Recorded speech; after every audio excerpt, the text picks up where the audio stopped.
some of the things you just said are really relevant to the announcement that happened recently around Creative Juice and investing in channels and investing in content.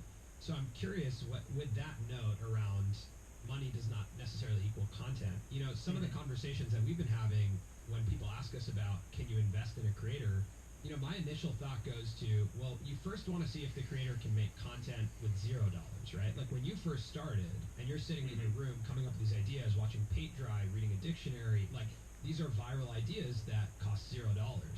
So at what point does a creator need an infusion of cash to actually grow? Like why come up with this thought about investing in creators? No, I mean, it's a great question. I'll be honest, I don't know all the answers. It's kind of one of these things where we're going to figure it out as we go. I do know that, like, typically when a company is growing really fast, like in anything besides YouTube, like they usually pour gas on the fire to explode it. I mean, that's why you do it, you know what I mean? Especially if you have a bunch of competitors, that's how you break away. It's very common, but agreed, you're not just going to go to a guy with 100 subscribers and da-da-da. Like, that doesn't make sense. I think where it would make the most sense is like hypothetically if you guys wanted to buy like $1 million warehouse and you also wanted to experiment with hiring 10 people, you know what I mean? And so it's like this would allow you to do it without like dipping into your reserves or like having to take a mortgage out on your house. Like it'll allow you to play a little risky, and it's like, you know, if it doesn't work out, it's like not the end of the world, you know what I mean? Then on top of it, it's not just money. You know, there's mentorship along with the investment and things like that. And for Juice, like it's not just me. Eventually we're going to open it up for other creators. So like if you guys wanted to start a fund, you know, and invest in creators, and you know, we'll give you 2 hours a week for and this much money for blank, and you know, after you ROI your money, it drops down to this very small percentage or whatever. You can do whatever, you know, feels proper to you guys. It's just something that's going to exist, and it's kind of a no-brainer. It is a little scary, but in 5 years, there's just no doubt in my mind that like something like Juice, a way for you to invest in YouTube channels, is going to be big. And so it's going to happen sooner or later, so we might as well be the ones that do it.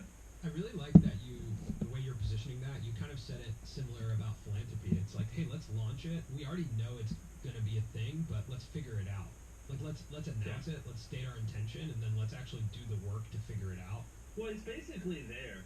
The thing is, we're going to just launch with my fund, but I hope one day, like everyone, like Marcus Brownlee or PewDiePie, I don't know, he doesn't seem like the super serious kind of guy, but if you wanted to, like, you guys, like, I think there's some real value in mentorship and stuff like that. And I've coached a ton of people how to go from like, you know, 10,000 subscribers to hundreds of thousands, and you know, I used to talk to you guys a bunch. We don't talk as much anymore. It's something I just enjoy doing, is mentoring people. So it's also just a way to make it a win-win for everyone, you know. Someone asked us about Juice in a clubhouse room, and what I said was that you are doing this stuff anyway. Like you would call channels anyway and mentor them. So this is a really good way to like formalize. I showed a guy how to go from like 10,000 subscribers to 200,000 in like 2 months. You know what I mean? Right. I got no financial gain out of it. Which I don't. It's not why I do it. I just mentor people because it's fun. I'm so ridiculously addicted to YouTube and data and analytics that like doing something like Juice just is what I would naturally do if there's no money incentive, which is like, to me, always like the best type of companies, you know what I mean? Like YouTube, even if I wasn't making money, I'd still do it just because I love it, you know what I mean? So I think they're win-win. Are there any channels that, as you were growing, mentored you in this style, or is this something that you feel like because you're just so invested in YouTube, you started on your own? I wish. My process was very long and drawn out. I mean, if you watch older videos, even before the show, I started when I was 11, and things really didn't click for the first 6 or 7 years. So it was literally just me hammering away nonstop, just like I had to self-teach myself every little thing. And I mean, for me, it was the biggest difference is I met a group of like 3 or 4 people when I was like 18, 19. And we just started having daily masterminds, and we were all sub 10,000 subscribers. There's like 4 of us, and every day we would roast each other's videos. We'd study things. We would just like, that's all we did. Like we one time literally had an 18-hour phone call just like studying YouTube. That's how obsessed we were. And then we all magically hit 100,000 subscribers around the same time. We all hit 1 million subscribers within like 2 months. Like we all grew together because when one person learned something, we shared it with each other. Mine wasn't so much mentorship as much as just grinding away with a bunch of other equally clueless people until we just eventually figured it out. But I would say mentorship would be much more effective. Like if I talked to myself 5 years ago, I could tell myself 5 years ago how to be where I am now in like 2 years instead of 5. You know what I mean? Right. Like I know everything. everything I need to know. Like if you gave me a channel with 100,000 subscribers, I could grow it back to tens of millions. And way faster than I did before, because it really is like knowledge is power, you know. On that note, when you look at Beast Reacts, Beast Gaming's, and Shorts, if you were to be able to invest in one of those, like you say, let's say those three channels are yours, which one Yeah. are you investing in and why? The hard one. I mean, so let's take the people that work out at them out of the equation. Like if Yeah. we're just investing, because like I have some very talented people at all those channels, and I wouldn't be able to do it without those people. But people aside, just purely like the potential growth of the channels, I would say gaming's great, but like gaming does have a cap. You know what I mean? Like you don't see many gaming channels pulling 400 plus million views a month. But like there are people like Sniper Wolf, you know, pulling 600 million views a month on reaction, and I feel like there's a lot of people in those high multi-hundred million, which this is not how I'd run the investment fund whatsoever, but purely just on like potential, I think Reacts, you know, in a year or two will be pulling more views a month than gaming. Like I see gaming as like a 300 million view channel a month, whereas like Reacts could get up to like 500 million views a month. That's so interesting. And Shorts, you came on the scene with Shorts pretty early, and it seems to be something I that's... was like the first person that I know Yeah. that made a Shorts channel. I made one, and then literally the next week everyone had one. Because I was just like, I don't want to upload these on my main channel. I was like, I'll just make Mr. B Shorts, and then now they're just everywhere. It's kind of funny how much influence we have. Because I don't even know if that was the right decision. Like, why are we making Shorts channels? I don't know. I just did it, and everyone's like, oh, he knows what he's doing. Let's all do it. Well, when you and I talked about it in December, you had mentioned that it was pulling a much bigger international audience, and I thought that was really interesting, especially in India, because they had lost Yep. TikTok. So Yeah, to me, short, that short made a ton of channels are sense. horrible for money. Like they don't make money, but that's not why I'm doing it. Like I think it's perfect for just growing your audience. It's fun and it's a little bit of a hedge. Like if short form does keep growing up and growing, like you probably want like just like there's a lot of people that watch Twitch religiously that don't even know I exist, right? And but like XQC, like they think he's like the biggest person ever, you know, because he's large on Twitch. And like there are a lot of people who only watch YouTube that have no idea that XQC exists, you know what I mean? And so I think same thing with TikTok, same thing with every medium. Like you want to at least be involved in some way because everything has these subset of people that like 90% of their social media is on that thing. And if you're not on that, you just don't exist on the planet to them, you know?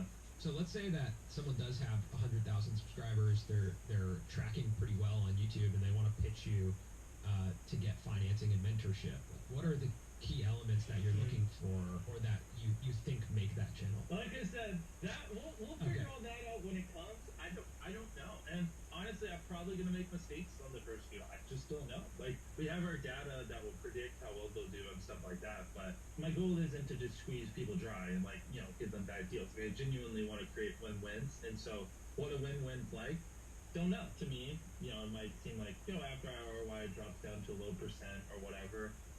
Yeah, I know that without doubt in my mind, if I'm mentoring someone, like there's a high probability I'll double their viewership. You know what I mean?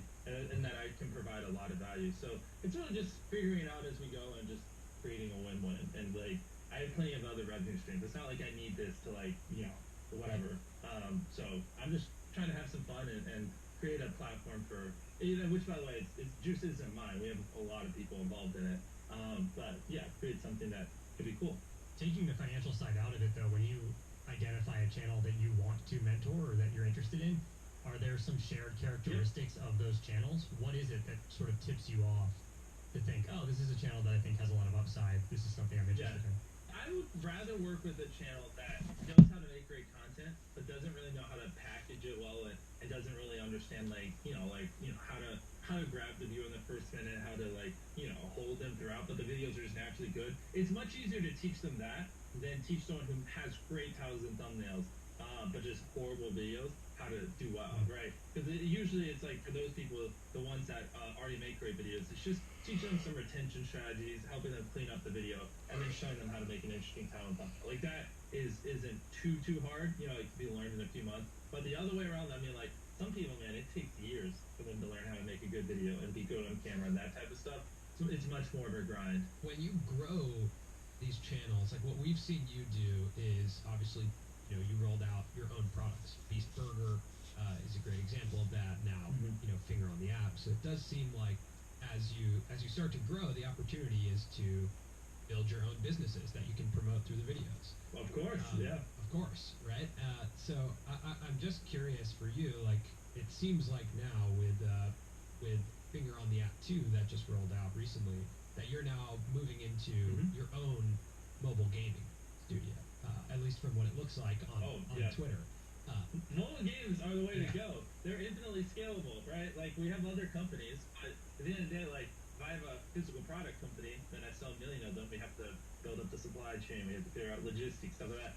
Million downloads, you can do that in the next minute. It doesn't matter. Like, it's infinitely scalable. Mobile games, software is like, in the perfect world, that's where you are. It's just so much better. Like, once you're done, you're done. You know what I mean? Until the next update. It's great. And that aside, I love making, amazing apps and stuff like that. So we have some really big ones down the pipe. I want to get to a world eventually where, like, every quarter we're just dropping like an insanely big game. Like, Finger on the App, in my opinion, isn't that great. Like, it's cool, but it's relatively simple. Like, the practice mode, there's not really much playability. It's like, it's a cool concept, but it's a gimmick. You know what I mean? That's not a replayable app. But the next one I want to drop is, it's going to be huge. I can't say because it's such a big app. It's going to take another 6-7 months to develop, but it's going to be great. And I think this one will have some pretty good longevity. And then I would just want to keep following them up with bangers, because at this point, honestly, building apps costs less than some of my videos, which is kind of funny. That's You know, crazy. genuinely. You know, what I mean, like, you can build a really kick-ass app for $100 million. So yeah, I'm excited. I really think that's the way to go. And, like, people, any YouTuber, if an app's willing to pay you X amount of money for sponsorship, you could probably generate that much plus a lot extra if you owned an app. You know what I mean? And so imagine if you just, it was on brand and stuff like that, and you just promote that in your videos instead. I think it's going to be very interesting. Does that feel like the signal